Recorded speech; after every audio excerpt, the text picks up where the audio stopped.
Wabariki. Mwasangali na basa alebase. Bapila kuchimbi.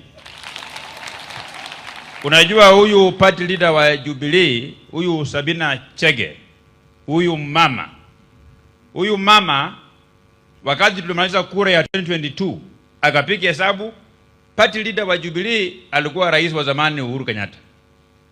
Akafanya mpango, akapindua rais Uhuru Kenyatta akakwenda kurudia nyumbani, sasa yeye akachukua chama hako naye. So musione anakaa namna hivi, ni mama ambaye she's our current Iron Lady in the Republic of Kenya. And she's a very good lady, she's doing a very good job. She has put the Kenyan women on a higher map of Kenya. Pigia yeye makofi. Mimi niongee machache alafu nikaribishe gavana wetu aran program kuanzia pale. Mheshimiwa Rais, yale maneno ambayo mimi na wewe tumezungumza tumepanga na nilikuwa nimekubali. Vile nimekuja hapa nimeona wananchi mpaka kule nyuma wamekosa mahali ya kukaa. Mheshimiwa Rais wetu mpendwa, itabidi uongeze kilo kidogo, uongeze juu kidogo, sababu nimeona wananchi hawa wamekuja wengi sana kwa sababu ya upendo ambao wako nayo kwa sababu yako.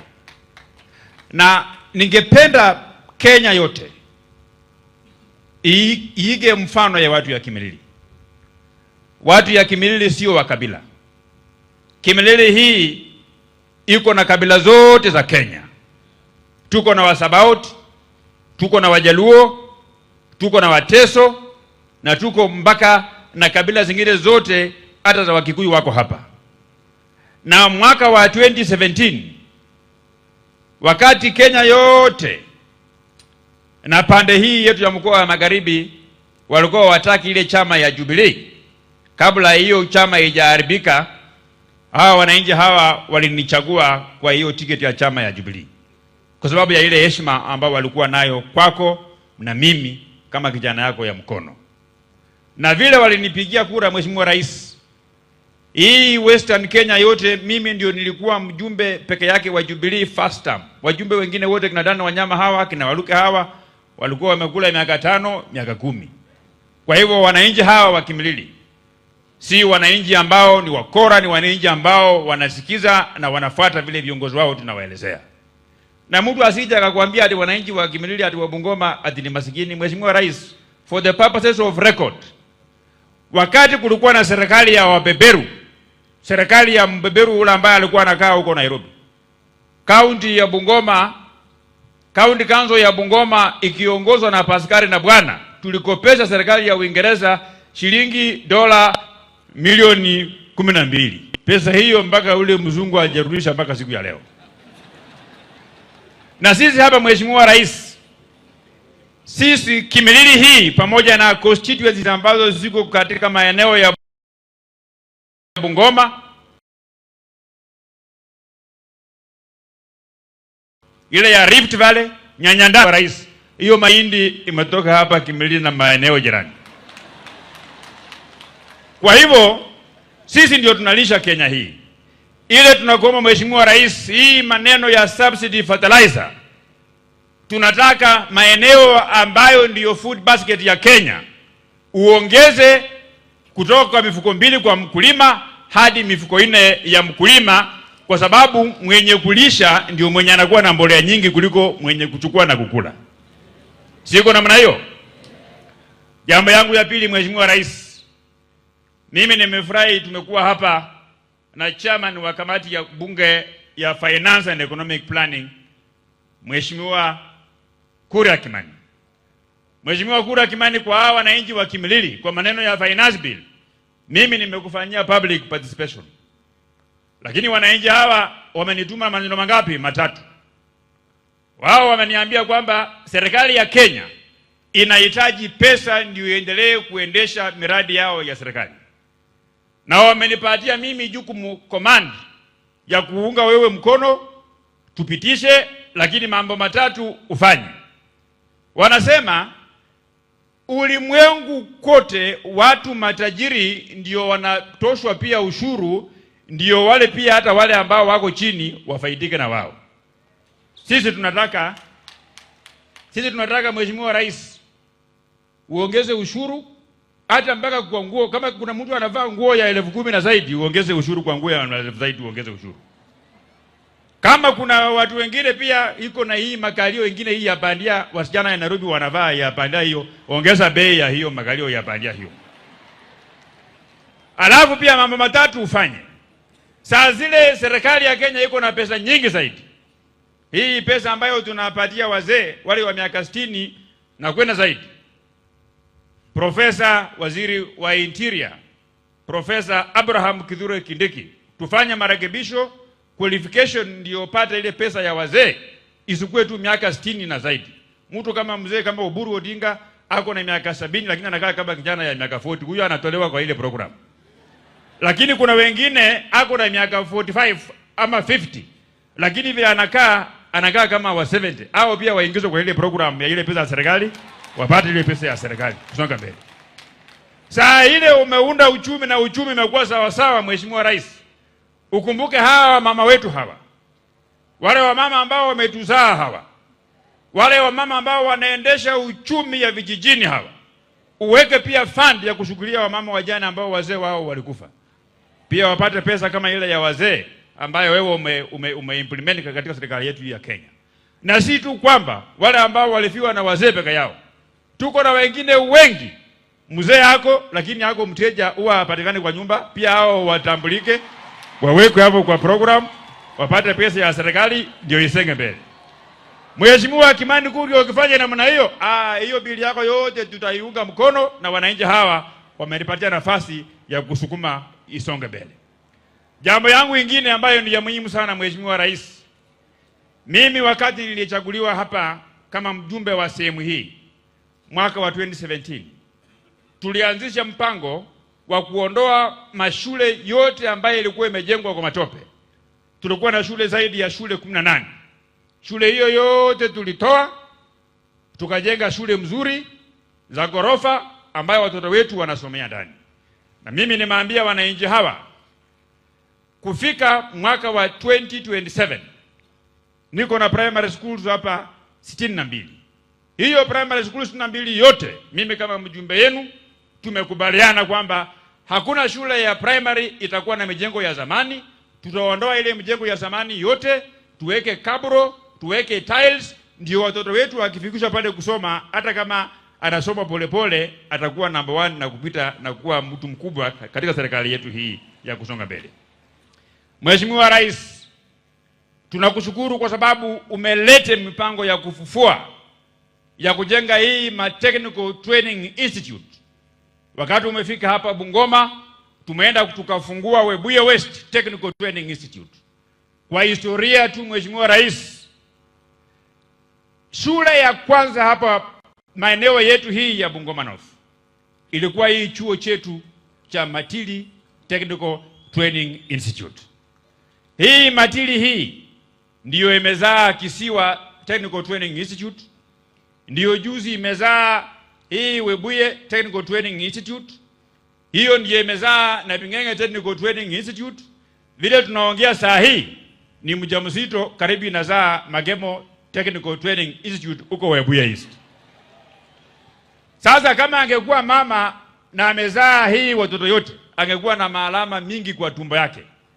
So Mheshimiwa Rais, na tayari mimi na gavana wetu Ken Lusaka na speaker wetu Moses Wetangula, vile tulikuwa na mkutano huko Nairobi, tayari tumekufanya maneno ya pepa kusonga mbele ili chuo hichi cha Matili kipandishwe cheo kikuwe National Polytechnic. Mnataka tupandishe ama tusipandishe? Tupandishe. Mheshimiwa Rais, umesikia, na wananchi hawa wa Kimilili pamoja na wale wa mkoa wa Magharibi, hao ndio wenye walilea mama wa taifa Her Excellency Madam Rachel Ruto, ambaye ndio mwenye amechagua nguo ambayo ulivaa siku ya leo asubuhi.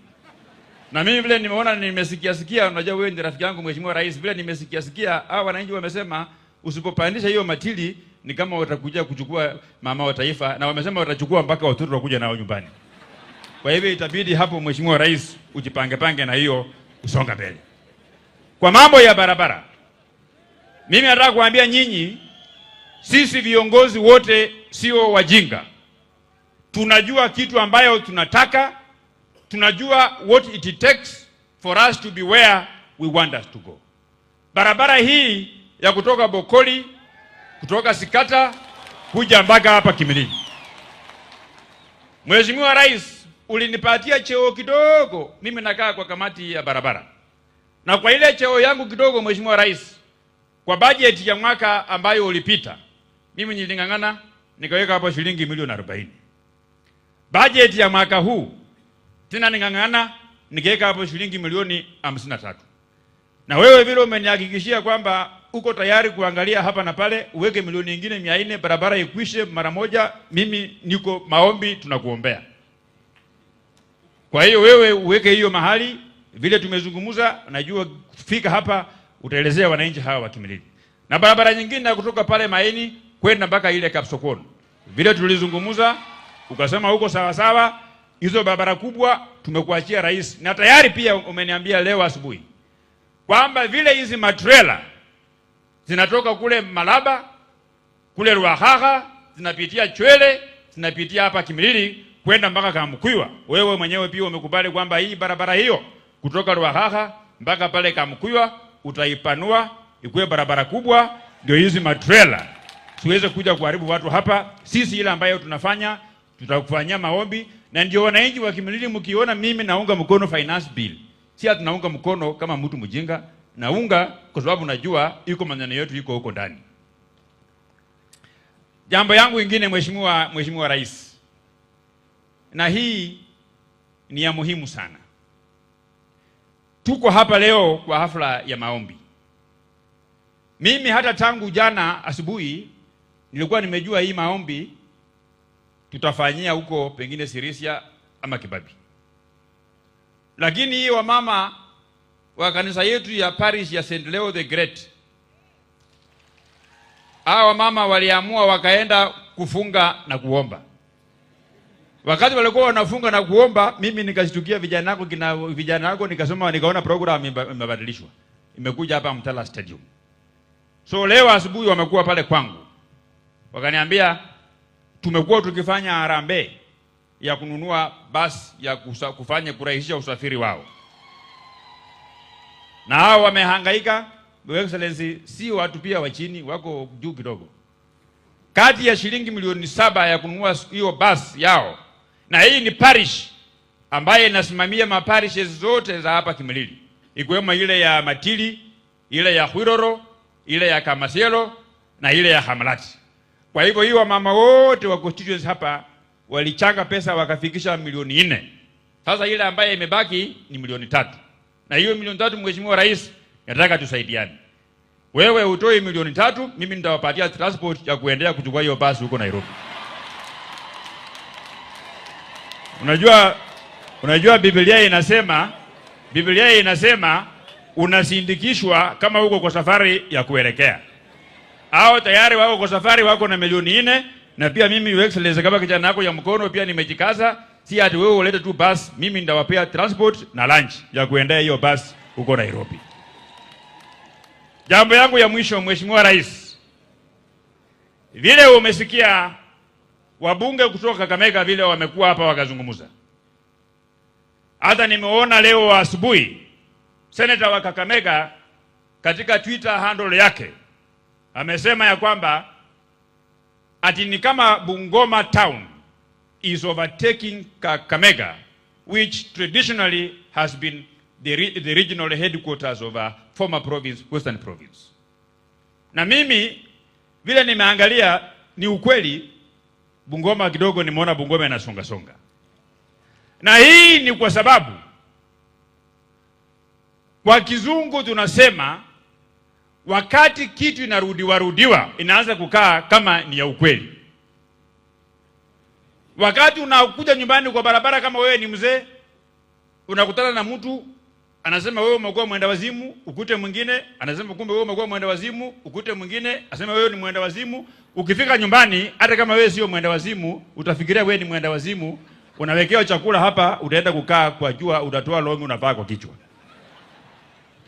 Sisi hapa Bungoma, wabunge wote wa Bungoma hapa tukiongozwa na gavana yetu we have been on the forefront appreciating the efforts that William Ruto's government has been putting in our county, in our region. So, ukitembea hapa, because sisi we are a believer that whatever the government is doing in Bungoma is visible, we can see. Lakini viongozi wachache, hasa wale ambao ni wa chama ile ya ODM, ningependa waige mfano ya Governor Kakamega na viongozi wengine wachache ambao akili yao imefunguka. Wamekuwa wakizoea Mheshimiwa Rais wanakuja hapa kututukana sisi. Wanatuambia figures zingine fake. Ati sijui shilingi sijui bilioni ngapi, sijui imewekwa sijui kwa constituency gani, ati hapa tumewekewa pesa kidogo. Saa hii vile wametembea hapa vile wameona, now they have made an about turn, now they are saying that Bungoma is now overtaking Kakamega. Na mimi ningependa kuwaomba viongozi wale wa Kakamega wote, wale ambao wamebaki kule ambao hawajakuja hapa, na wale ambao wamekuwa na mazoea ya kupinga finance bill na kupinga chochote ambacho serikali hii inafanya, kwamba tomorrow if they will begin to appreciate that the government of William Ruto is doing something in Kakamega, they will begin to see that Kakamega has not been left behind, it's being carried along, and we are moving forward together as a country, as a government. Yangu ya mwisho Mheshimiwa Rais, alafu nikaribisha gavana wetu Ken Lusaka. Sisi watu ya Bungoma tunakuunga mkono kabisa kwa maneno hii ya miwa, kwamba ufufue factory yetu hii ya Nzoia. Na juzi niliona ulikuwa nauliza maswali ambaye mimi pia nilikuwa nauliza hiyo maswali. Factory hii imekuwepo miaka mingi. Hii ya Naitiri na ya West Kenya na ya Butali imekuja juzi. Factory hii yetu hii tangu nichaguliwe from 2017, serikali yote ambayo imekuwepo tumekuwa tukitafuta kwako pesa ya kulipa wafanyikazi, pesa ya kulipa wakulima wa miwa. Lakini wakati unaenda kukata mikulima ya mwananchi, umefika umekata mikulima ya mwananchi, miwa ya mwananchi umekata, umeenda umepima kwa kilo, umeshaka sukari, umeuza pesa hiyo sukari umeuza, umeweka pesa kwa mfuko, na mkulima hujamlipa, mfanyikazi hujamlipa, hiyo pesa wale wafanyikazi wa Nzoia wanapelekanga wapi hiyo pesa? Mimi naomba Mheshimiwa Rais, kabla utoke hapa Bungoma, uketi na wale wafanyikazi wale wakubwa, wale managers, wale ambao walikuwa wanachukua pesa ya wananchi, wanachukua miwa, wanashaka sukari, wanauza, pesa ya kulipa wananchi inakosekana, pesa ya kulipa wakulima inakosekana. Kabla wakuambie, kama hawatakuambia ile maswali, uweke kwa ndege yako hiyo maswali, uende waulizie kwako huko Nairobi huko, alafu wawache huko. Hatutaki maneno ile ya kuleta factory zetu hapa alafu inasambaratishwa na kusonga mbele. Kwa heshima ya kipekee nachukua nafasi hii kuleta gavana wetu Mheshimiwa Ken Lusaka akuja run program kuanzia hapa kusonga mbele. Welcome His Excellency Ken Makelo Lusaka.